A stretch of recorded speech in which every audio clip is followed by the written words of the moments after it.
Hi, this is a brief overview of how I use Google Documents, or at least some of the ways that I use, I should say Google Tools, not just Google Documents. In fact, what you're seeing right now is the Google Calendar, which I use for lesson planning. And you'll see over here, I have several different calendars. Right now I have the pre-AP calendar that's up, and I'm showing only that. If I click on any one of these, then I see my plans that I've just typed in. Done it very simply here, but this helps me remember what I'm going to do that day. It's also available to the students because it can be embedded, and once it is embedded into my web page, I don't have to keep going back and updating it. It does that automatically.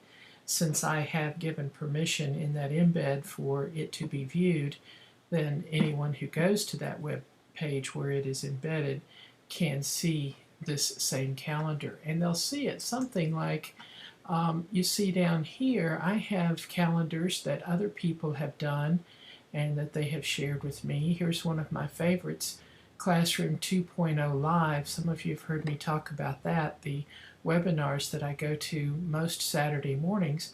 And if I want to see that one, then I can just double click on it, or click once on it I should say, and there is my Classroom 2.0 this Saturday, and I can see what's going to be happening this Saturday, and it looks like a very interesting one this Saturday.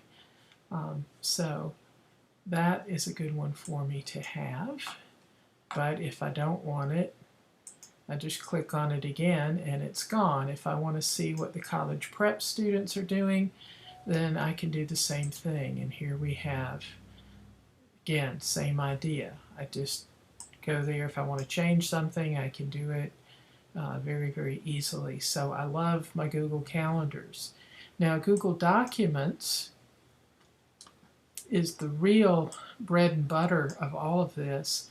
It's very simple to use. You see here, you go to Create New, Document, Presentation, which is basically a PowerPoint. In fact, you can import PowerPoints, and not all of the movement and everything will transfer, but most of it transfers very well.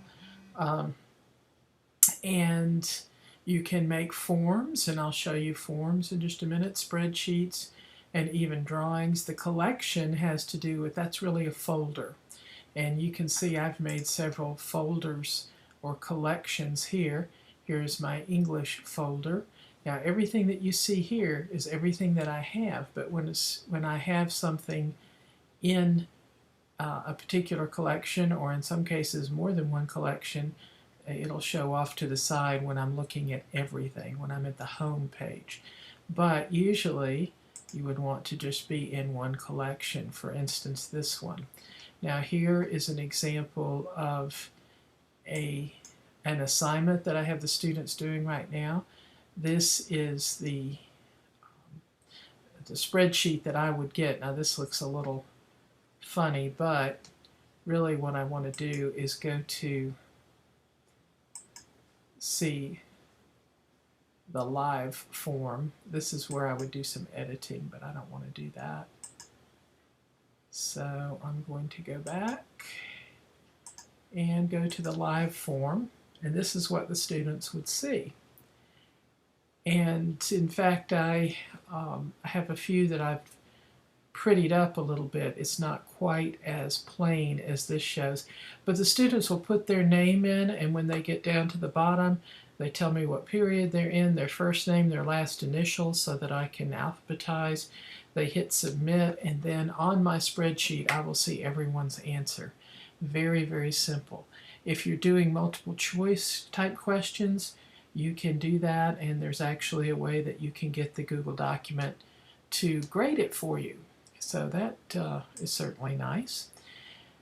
Now here is something, I'm going to show you something that I'm working on right now with a student from another school that I'm tutoring. He just sent me the first few sentences of a paper that he's working on.